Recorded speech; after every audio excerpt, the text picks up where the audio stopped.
Welcome to the Fit Dad Nation podcast, forging strong fathers and raising a stronger generation. It's time to get up, man up, or shut up with your host, Steve Roy. Hey guys, this is Steve Roy, the host of the Fit Dad Nation podcast, and I want to welcome you today. And I'm pretty excited. I've got a pretty cool guy on the line today. His name is Justin Andrews. He's a father of two sons, a personal trainer and coach, has been doing this for a long time. He's also one of the co-hosts of the super popular podcast show, Mind Pump Radio. So if you haven't heard that, it's a pretty wild show.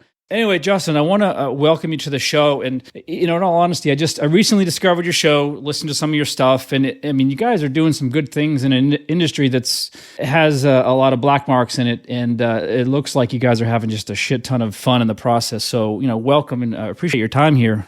Thanks, man. Yeah, we're definitely ruffling some feathers and letting people know how it really is from the inside. So that was really the motivation of our show, was just lots of discussion and topics that weren't being addressed within the fitness community, and just the way people were doing things and marketing to people. And we just felt like the consumer was pretty clueless to everything as far as the direction to go. And so we all decided collectively, hey man, let's start tackling these things one by one and do it in a way that's honest and maybe sometimes a little aggressive and vulgar, but that's just sort of our style and our flavor. So that's just how it kind of came to be.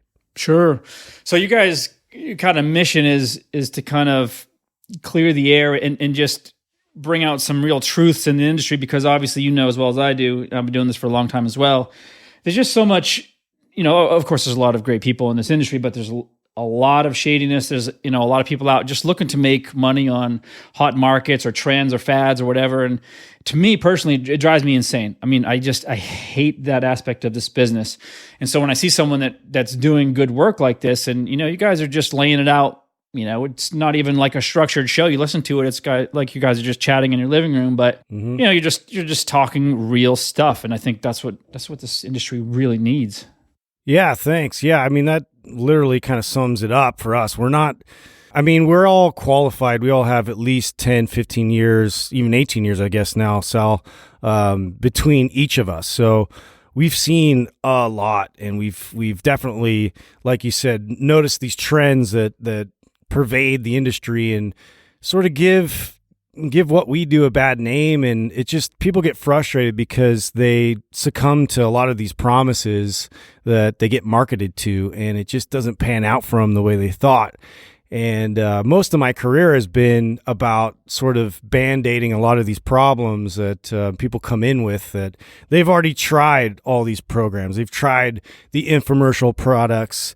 They've tried, these programs that bodybuilders in their gym had recommended. They've gone through the process of it and realized, wow, this was, I had great result for like the first 2 weeks, and then all of a sudden my shoulder gave out on me. And, or I kept going, and I hit this plateau to where now I have to eat like 500 calories in order to, maintain weight now. And it's just damaged people coming in that have just had horrible experiences. And I think that was like a massive frustration for me as a personal trainer. I'm like, who's giving you this information? And then every day it was combating whatever with the latest and greatest thing they read in Shape magazine or from Dr. Oz or somebody else that's like a prominent public figure that was just kind of spewing out a bunch of bullshit. So yeah, I could say that I'm a little bit disgruntled and we had a lot of work to do to try and bring light to sound fitness practice and nutrition practices. That's just it. You guys have a super popular show, right? You guys are all over the place, wildly successful, but you're up against a multi-billion-dollar industry where every time you go to Barnes and Noble, there's 10 new bullshit diet books, blood type diet, whatever. So it's like, it's almost like you're fighting a losing battle. I feel the same way, but we can only do what we can do, right? You can only reach so many people, but mainstream media just killing us with all this garbage. And unfortunately, people want shiny, the new and shiny object.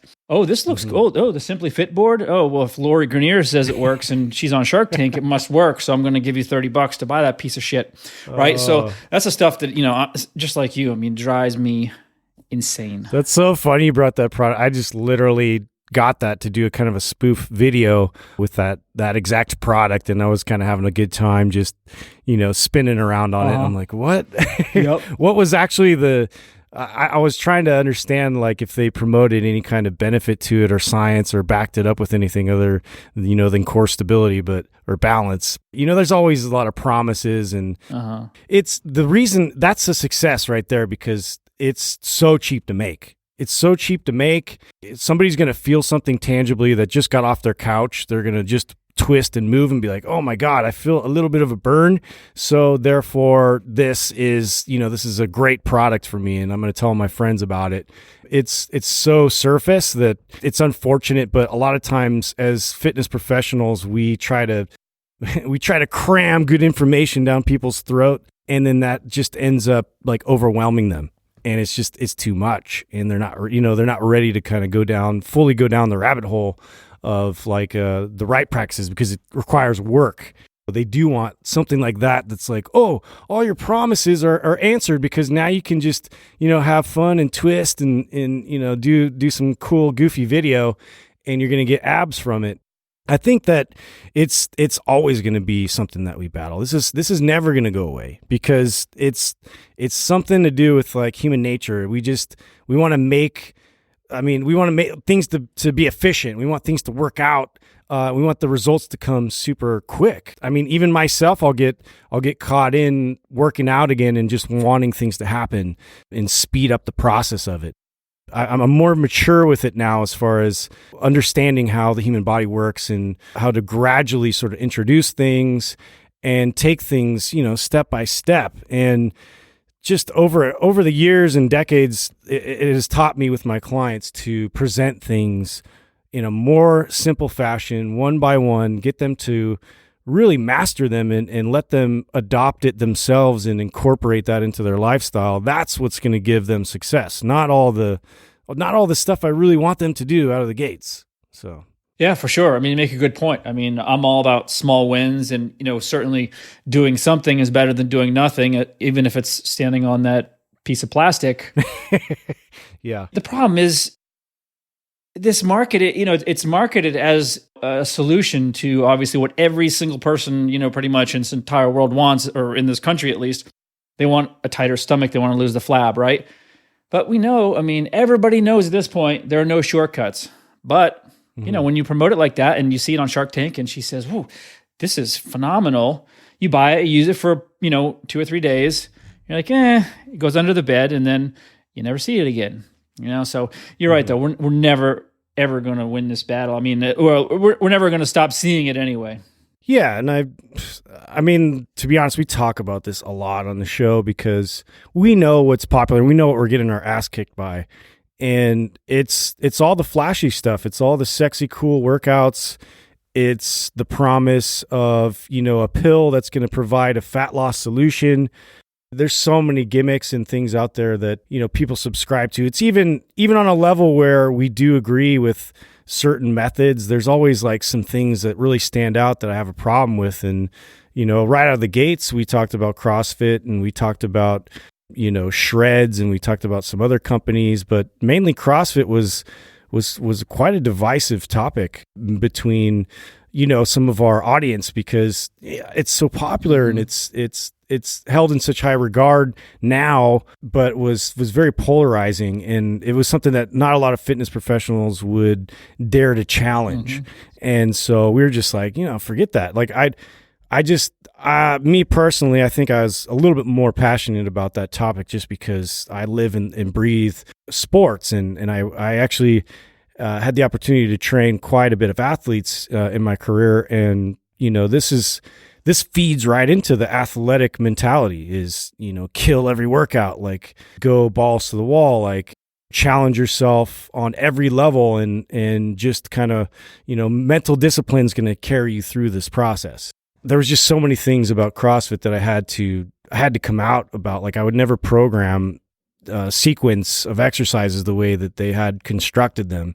and put people under fatigue and have them do Olympic lifting in conjunction with that. And it's dangerous. It's malicious. It's not something that I think your average person doesn't even need to ever do an overhead snatch. And so, there's just things like that stood out that I had to just, at least I could say that and like make my peace with it, and then highlight all the good things. Like, they brought in backloaded squats. They brought in, deadlifting. They brought in, a lot of these gross motor movements that had been unsexy, and everybody moved into machines and bodybuilding and stuff that was a little more safe. And, they brought back culture in the gym where everybody actually talked to each other, and, they brought their girlfriend, and girls were a part of this whole process. And so, I mean, it's been a culture change completely in our industry, and it's been primarily for the good, but there's been, some things that I'm just like, I still can't get behind. So it's just being able to kind of voice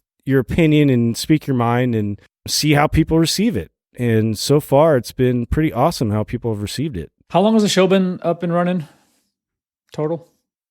So I'm going to say about 3 years now. And the first year we were just kind of running it once a week, but we would try and do like three episodes in a night. And we recorded it all out of Doug's apartment. We graduated from there kind of over the years. The next year we kind of went to this other studio that we had built out in Willow Glen that was smaller, and then reinvested. And now we're in our studio location here in San Jose today. But it's been this real nice, like, it seems like it's been an accelerated growth, but it's been a real organic kind of natural growth as far as how we have seen business and how things have taken on new form and new legs. And so far it's definitely been a ride, and it's gone to a level now where it's like, oh wow, we're getting like noticed places we go, and people are really responding to our message, and more people with influence are paying attention to what we're doing. So yeah, man, it's been cool, dude. 3 years, and we got number one, I think, twice on iTunes for fitness, so that was really cool. But yeah, man, it's definitely been a hustle and a grind, but it's been really enjoyable. So it's really cool. What you love. So yeah, I want to hear, if you don't mind, telling me like how all this got started. So you've been in the industry for about 15 years or so. So you probably started like most of us, myself included, where you're grinding out at a gym trying to take any client you can get at 5 a.m, 8 at night, whatever, and struggling to make 30 grand a year, and over time it evolves into different things. So I'd love to hear your quick story about how you started and how it ended up this super successful business.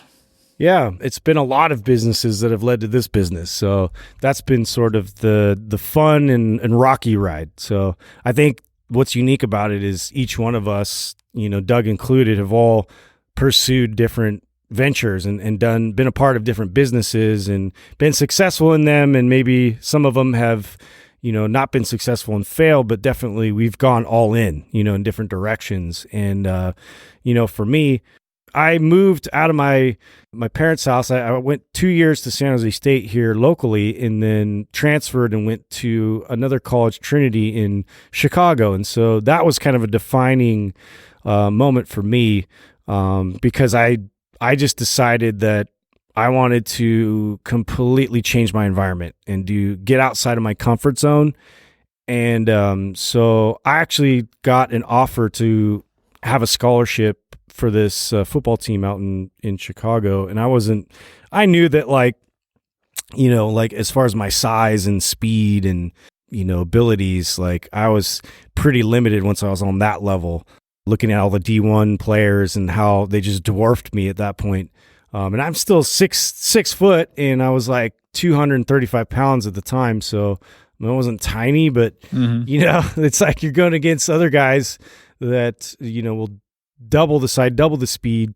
Anyways, that was something that I was like, well, I still want to play for fun, and I want to do this. And so I considered it, and they recruited me, and I realized I wasn't going to get any playing time going at San Jose State and walking on. And so I decided to go out there and just completely out of my comfort zone, didn't have any friends. It was 30 degrees below, never experienced anything like that in my life. and I've just grew up in Santa Cruz, California. So if you know anything about Santa Cruz, it's just the weather is just pretty much like 70 degrees and breezy, and we don't really get any winters other than rain. So that was like a shell shock. Like Chicago was like the ultimate like teacher for me. Just in that I had all the elements against me. Like my girlfriend had dumped me, so I had no friends, like, and all I had was football and training and school. And so I just sort of buried myself in all of those and just got really passionate about performance and just trying to be the best I could be, knowing that like this is probably my last bit. I'm obviously not going to go to the pros, but this is something that I want to at least be the best I can be on the field. And so I was one of those guys that would just stay in the gym and keep working at it, and had no idea I was going to end up making this a career. Really had no idea. I wanted to be a physical therapist actually, and was in school to learn to become a physical therapist. Just decided sort of the last year, I just want to graduate. I don't want to do any more school. Like I'm over this. The academic setting just wasn't a good fit for me. Just finally decided that I was going to move back home. And so I moved back home and was trying to get a job. And I mean, I took all kinds of weird jobs. I took a job like as a sports marketer, which really just meant that I was like one of those guys that would run around with flyers and annoy you if you're on the street and try and get you to like, get some coupon for some golf rounds. Yep. And like I was following this guy who was just like completely aggressive and just would run through businesses and just like hit everybody up. And oh my God, and I'm wearing a suit thinking it's like a legit business that I'm, getting myself into. Anyways, there was just plenty of other stuff like that, shenanigans that I was a part of, until I finally decided that, well, there's this opportunity in Santa Cruz to be a personal trainer at a 24-hour fitness. So I decided I'd give that a try. And they were like, well, we don't really have anything here, but, over in San Jose, there's an opening. And so anyway, that meant like a 40-minute commute. So I decided, well, you know what? I'm not doing anything really anyways. I might as well figure this out. Thankfully, this worked out because that's where I met Adam, who's the other co-host besides Sal. And he was managing this club over in, I forget, Santa Teresa. Not Santa Teresa. Anyway, Hillsdale. And so I went over to Hillsdale and met him for the first time. And then, yeah, I mean, to his credit, he really did have the right sort of tools to provide me as far as what I needed to hear, how to sort of operate and make this a thriving business. He helped to kind of coach the process, of attracting clients, gaining, clients, how to kind of run them through everything. And then I just started reading like a madman about, biomechanics and just like trying to optimize, my knowledge with personal training. And then the rest was history. It was really just like, he was just a great motivator for me. One of the only managers or people I've ever had, and I'm totally like stroking him off on this podcast, which I hope he doesn't listen to this, but like, he was really good though. He really knew how to like, motivate me the right way and not like get all up in my business. And that led me to become one of the top trainers in the company. I was number one in the company a couple times over as far as sales are concerned. And, I was fully loaded with clients and was thriving. And then, my business, I could go on and on and on, but my business went in so many different directions from there. That was really the inception of fitness for me, and like being able to make that into a career. So I totally value my time at 24-hour fitness and the people I met there. It was like total like trial by fire. Yeah. So that was where I was. And then, I went off on my own instead of going fully into management, did a little bit of management, and then realized right away that wasn't for me. I was just kind of a good lone wolf, and took my business outside and ran as an independent trainer for a couple more years, and really honed in on different processes with that, like learned how to charge more, work less, and what that even looks like and how you get that kind of a client, and how do I branch out and do things and experience other things. And I've developed products, and I invented a product that still hasn't hit the market, but these are all things I got myself into it, man. I realized I was an entrepreneur at that point. That started to define me better, and tried to now hone in on those skills. And then we all met collectively and decided that this would be a great platform to promote our products and our services and all that. And then it just turned into more of just a show, like, let's talk, and people love to just hear us talk. So hopefully that caught you up to where we are today. Yeah, for sure. So I want to ask you something, because earlier you said something about, simplifying the process, because people need simple, right? They want something basic, simple. The easier it is, especially with men, the more likely that they're going to succeed, right? And since I only coach men, it makes sense. But, in one of your bios that I read, it said, your approach is to create programs that utilize technology as it advances and cuts through the millions of options people face every day when seeking information. So is that specifically talking about like your MAPS program? Is that what that is talking about? No, actually, yeah, I should probably change that. That was I have a love for tech, and that led me into creating an app and also creating a product that utilized tech specifically with fitness. So I think I was just trying to highlight my involvement with tech, and also trying to refine the process of getting people motivated and enthusiastic about fitness again by using like a game like I was creating a game app for fitness. And then I was also creating an isometric tool that used LED lights to basically guide a guided experience with force sensors, so you could figure out how much force output you're capable of and then how to improve on that. And I programmed the whole thing with that. So those are other things involved with MAPS. MAPS is definitely sort of your meat and potatoes, as far as these are the essentials for you as far as building a foundation of strength. And that was MAPS Anabolic, and that was the start of MAPS, which Sal had created previously, and Doug worked with him on videos and getting that all out there as far as his methods were concerned. And then we, Adam and I, read through that and watched all his videos, and were like blown away as far as like his concepts, because it really helped to define and articulate better what we were already doing with our clients. And so we decided that, wow, this is such a great formula. Let's see how that fits into, more athletic pursuits, and, more somebody that's trying to compete on stage, or, we kind of went on and on from there. But, with performance, that was the follow-up to anabolic, which addresses a little bit more multiplanar movement and, more ways that I was actually training myself, my clients, and athletes. So it's just been this weird, like, I don't know if it's the universe or whatever, but it all sort of aligned perfectly with his formula. He'd already sort of come across with MAPS Anabolic. And so we've been able to really build that brand and those products and develop them even further, to where we have a few more we're even launching this year that we're now getting into a little bit more niche type of pursuits fitness wise. So we were trying to hit sort of broad strokes as far as, where do I start? How many days a week am I working out? What are my main lifts? What do I do on the days in between?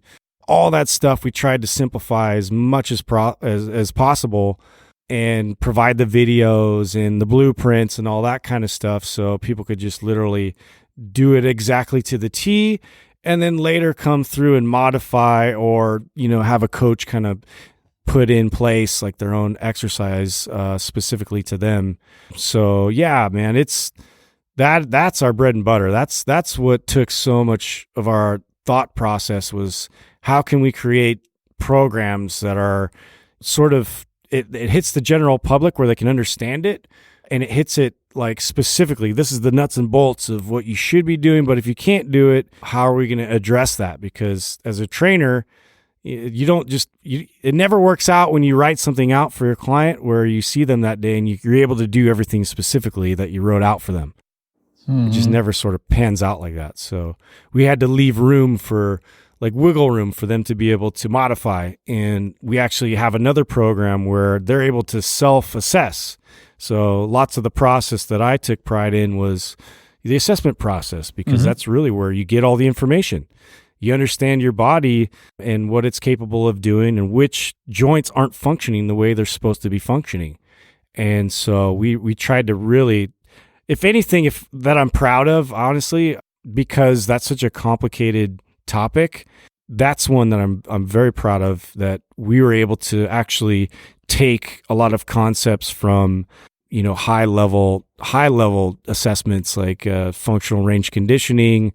We were able to take stuff from FMS and, NASM squat assessment, and we sort of put it all together in a more digestible form and just added 3 things to see if you could do each one of those specific movements, and then each one of those points of contact. If you could make those points of contact, if you can't, it's a fail. If you can't, it's a pass. And, if you can't, what does that mean? Well, here are some things you might want to consider incorporating in your workout, or maybe you need to spend even more time as a prerequisite before you start loading your body with weight. Yeah, I mean, it's a great thing. I don't think enough people do that, actually. I do that with my clients, but yeah, I don't think it gets looked at enough, because you're right. With asymmetries and imbalances and all kinds of weaknesses and stuff like that, you start just throwing them into just random movements. Oh, try this squat, lunge, whatever. There's a decent chance it's not the right thing for them at that time. So yeah, that's good stuff. Yeah, thanks, man. Honestly, it kind of just happened, and it couldn't have happened just me. That's the thing. Like, I feel confident in what I was doing with my clients, but to have Sal and Adam there and, adding inclusions and different, they just had different angles they were looking at than me, and different considerations. And then how are we going to sell this at the same time, which is a whole nother topic, which most, I think, professionals in our industry just fail miserably at. So this is like, everybody has sort of a strength that provides, it creates something magical. So yeah, that one I was really happy with. So do you, or you and the guys, do any other like in-person stuff or coaching, like online coaching, anything like that, or masterminds, or is it all strictly, you're selling these programs through these MAPS programs? Is that it? Yeah, it's interesting. It's interesting about this business. There's so many different directions we could go, and we've considered a lot of them. And online coaching was definitely a consideration. Masterminds have definitely been a consideration. We've even hosted free sort of mastermind seminars. It was really just to connect with personal trainers and get feedback, because what we want to do first is really consider what personal trainers are looking for, what they need. And I think throughout this entire process, we've been trying really hard to build and continue to build tools that are, there for any personal trainer, whatever, their specialty is or pursuit, would help them to, empower them with their clients and give them more ideas and more ways to, provide an experience with their clients that they hadn't before. And also listening to our show, we help really explain the process even more depth. So I just look at it more as we've been really just kind of building this library of information and tools that we're eventually going to provide a whole system around for personal trainers. So it becomes more of a turnkey kind of a process that they can build and develop their own ecosystem out of, because it's like you want to teach them to fish and then have them fish. I don't want to have them constantly having to come back to us. And it's more of like, I want to give them all the freedoms and the tools to be successful. And what does that look like? So we still feel like we wouldn't be able to provide it on the level that we want, but it's close. So we're getting close, but I think the mastermind thing can definitely be something in the future, real near future for us. And, even if it's heavy on the business side, but also too, just ways that people will be able to benefit from our programs as well. Sure. And the good news is, a lot more doors open the more success you have, right? Because your name is becoming more mainstream. So yeah, a lot of opportunity. So I want to be mindful of your time. So I want to switch gears real quick and just talk to you about you as a father. So you have 2 young sons. And so, my first question I'm curious to know is, obviously you spend a lot of years training hard, training heavy. What, if anything, has changed, like in your mentality, how you look at fitness and healthy life, healthy living since becoming a father? Yeah, that's a good question. My kids have changed everything, man. Like, I think it's definitely changed the way that I view work and my time, and just time spent in general has completely changed. And I value certain things, and I'm understanding more of what I do value and what I want to spend most of my time doing. As far as like the fitness side of it, I definitely have tried to construct sort of more recess, more play, more of an environment that I feel my kids benefit from on a daily basis as far as movement. And it's unstructured, but it's structured in that I've provided outlets for them that are structured. So downstairs, I had this idea, and I have to give my brother-in-law credit, but I was at his house and he had monkey bars and he had a climbing wall, and this was all in his playroom. And I was like, oh, wow. And my kids were going crazy on it, and so were his. And I was like, it's such a great idea because, there's really no excuse.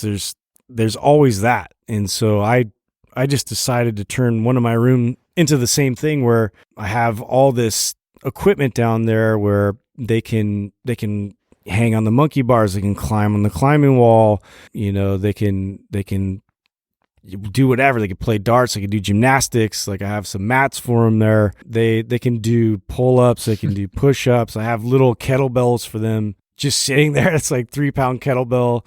And I've actually showed them how to do it, and it's pretty fun to get them to learn the technique of it and watch them work their way through that. But yeah, it's really, for me, it's like I try as hard as I can to have it there as not like I'm teaching them a lesson with it. It's like, no, I'm just doing it, and I'm acting like I'm having the most fun ever doing it.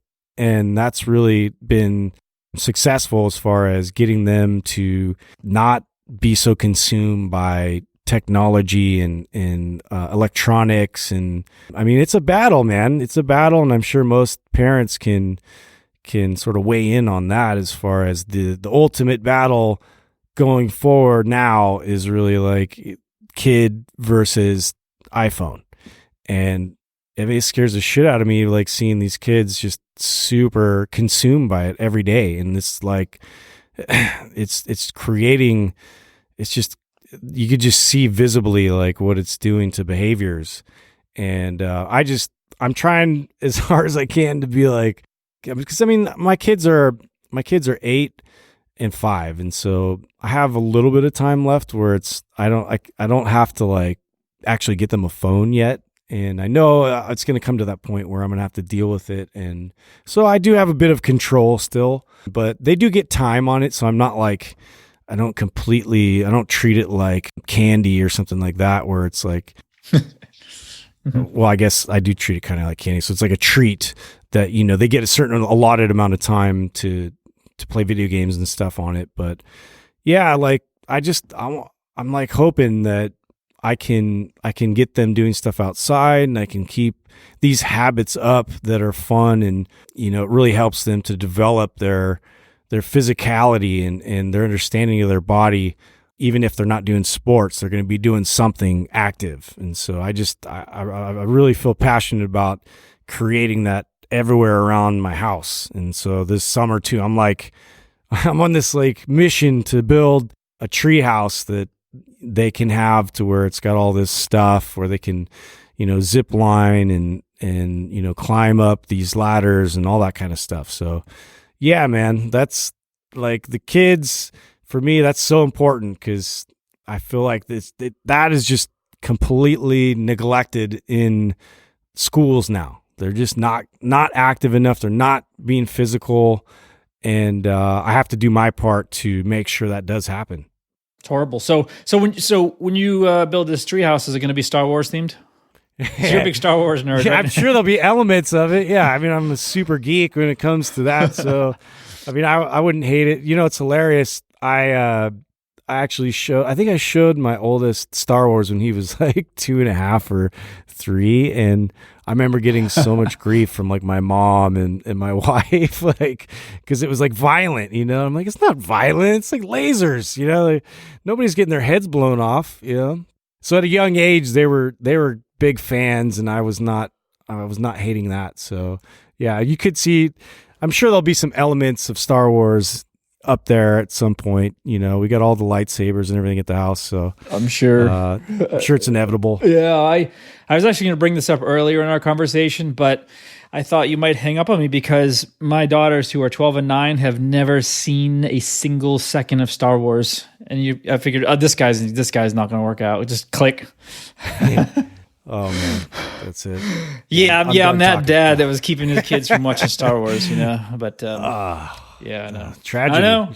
Yeah. I know. I lost interest about 1986, I think. So I don't know, man. You know, maybe it's not for everybody. I'm not out there trying to like, campaign for it or anything. But I just know I love it, and it's one of those weird things that, like, I think everybody has a thing though. Everybody has like a movie or something that really impacted them and made them feel a certain way in their childhood. And that was the movie for me. And people give me shit about it all the time because I'm like this total jock. And I have ideas of like creating my own science fiction movie at some point. And it's completely irrational, but I can't help it, man. I'm like, that's another like passion of mine that, every now and then one of my best friends from high school, who I'm still good friends with, every now and then I'll go over to his house, and it's funny because he's just as big of a geek as me, but we would never out each other. Yeah. Except now I have being on the podcast, you know, it's like people didn't even know that I was like such a super fan. And now everybody does, and I'm like, oh my God, I opened up a can of worms. I have like everybody messaging me, like all these, you know, every Star Wars meme that had ever existed, like I've been like messaged. So thank you. I do appreciate them. You are welcome. It's my pleasure. But no, you make a good point though. I mean, from childhood, I mean, I can't get away from role-playing games. I mean, on my phone or whatever, I was a total video game nerd as a kid. And I just never lost that. I mean, I'm 46 years old, and I'm still looking for stupid games on my phone. My kids are like, Dad, are you playing a nerd game again? I said, no, that's not nerdy. What are you talking about? So yeah, it's just something it's in your blood now. I mean, it's just something that it just brings me happiness for whatever reason. Yeah. It's like imprinted. Yeah, it imprinted on you. Yeah, that's how I feel. It was a very impactful time, and it's every time I think about it, I get like certain feelings, and it brings nostalgia, and so that's just it. Like I'm okay now, like being like, yeah, I'm a Star Wars geek. I own it. Yeah, it's like me and Slayer too. I mean, it's in my blood. Oh, I love Slayer. I love Slayer. No one gets it. You know, little raining blood. I keep that in my CD player in my car, and that's what my go-to. Rain and Blood, best album ever. I mean, I've listened to things I don't even know 1,000 times. I mean, almost every day I drive to it. I mean, I go right to track 9, listen to Postmortem into Rain and Blood. Yep.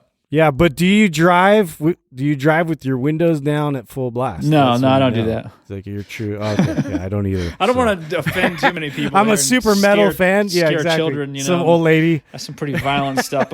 My kids listen to it once in a great while, put it on, and they'll still plug their ears and say, "Turn it off." But hey, yeah.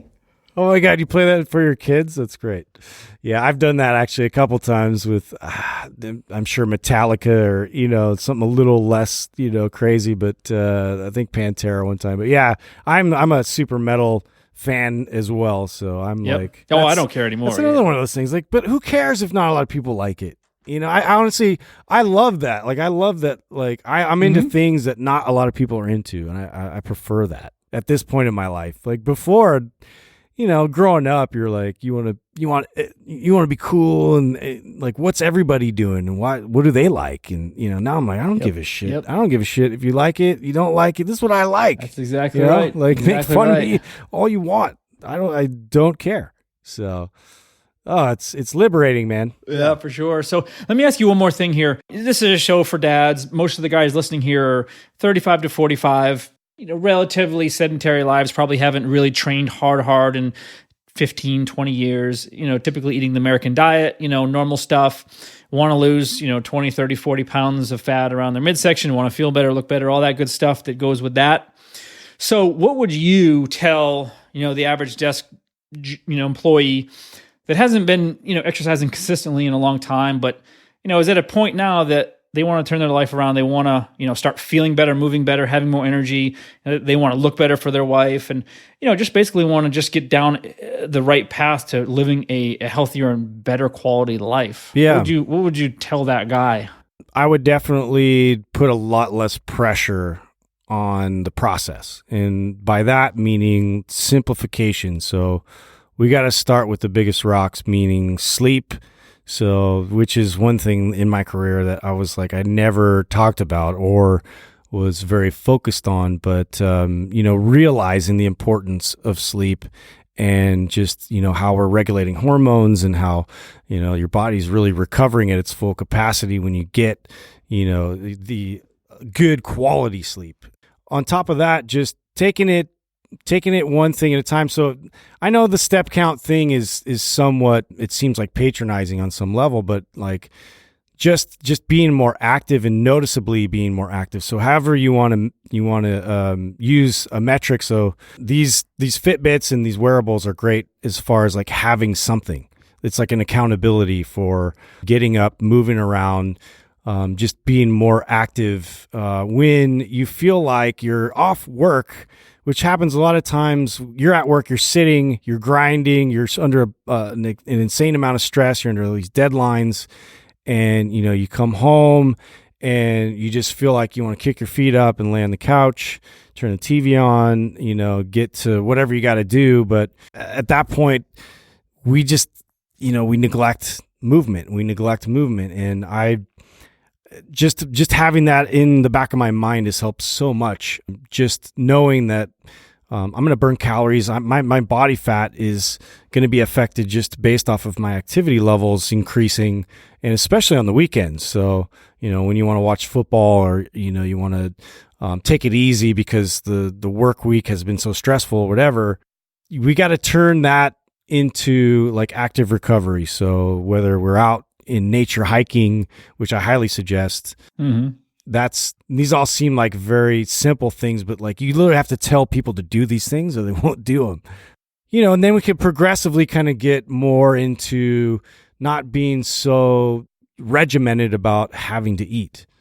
So what do I mean by that? Intermittent fasting is something that I've definitely incorporated and benefited from greatly. And there's lots of scientific study and lots of evidence that promotes, you get all kinds of benefits from fasting. And there's neurogenesis, there's, there's this filtering process with problematic cells.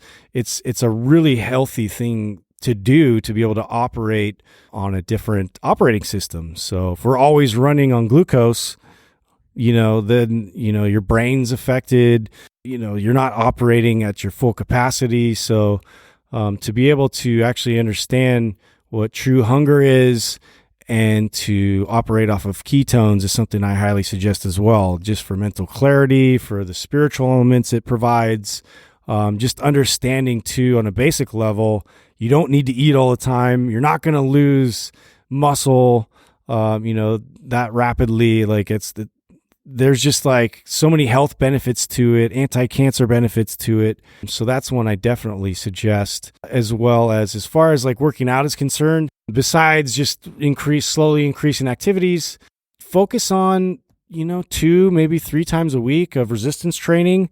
Let's not get out there and start running.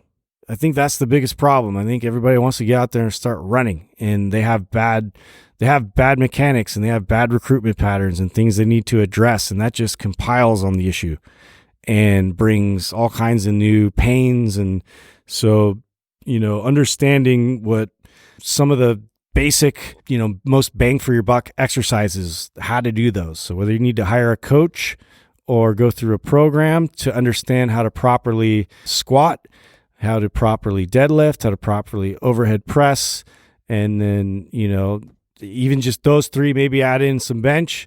If you just did those and maybe some rows, you're pretty much good. You're pretty much good. And get a good total body workout in, 2 to 3 times a week, and use the other days in between as active recovery. Work on your joint movement, your mobility. What is mobility? Mobility, just basically like controlled movement, like light stretching movement, but under control and tension. Yeah, man, like just basically take it step by step. Have a plan. So that's why we created programs, is to be able to try to get somebody to the next step after they've done the real ground, the real rocks that they need to move first, which are sleep, more light added activity, and that's it, man. I was just going to say, I'm glad you said that, because, it's not about the type of diet or the type of training that you're doing. It's the basics. I mean, that's exactly what I teach. For a moment there, I was like, am I talking right now? Because like, those are the exact things that come out of my mouth. And I'm like, it doesn't have to be paleo or Mediterranean or keto, and you don't have to follow the P90X or the 5x5. Just move more, right? Reduce your stress, get more sleep, drink more water, try to smile a little, be happier. I mean, the basic stuff. That's where people get caught up, right? Oh, no, I got to do this. My buddy's doing this program, and no. Calm down, just chill. Take it very slow, and that's where all of it happens. So, yeah, thanks for saying that. But so, where do you want the guys listening here to find you and the gang? Yeah, so you can come over mindpumpmedia.com. We have all of our programs. There's a link over to our podcast as well, but you can find us on iTunes or even Spotify, our podcast Mind Pump. And then we're pretty active on Instagram. So my handle is Mind Pump Justin, and there's Mind Pump Adam, there's Mind Pump Sal, and then there's our Mind Pump Media page. And so you can kind of stay updated as far as what we're doing and, who we're bringing on for interviews, all that kind of stuff. So, yeah, man, just give us a follow and yeah, check it out. You got it. You guys are doing some good work. I'll drop those links in the show notes, and I really appreciate your time, Justin. Thank you so much for being with us. Hey, man, I appreciate you having me on. Thank you. You got it. We'll talk soon. Thanks for joining us. And remember, if you want more information, check out the Fit Dad Basecamp group on Facebook. And don't forget to stop by fitdadnation.com. Until next time, keep kicking ass and taking the next step. You can do this, Dad.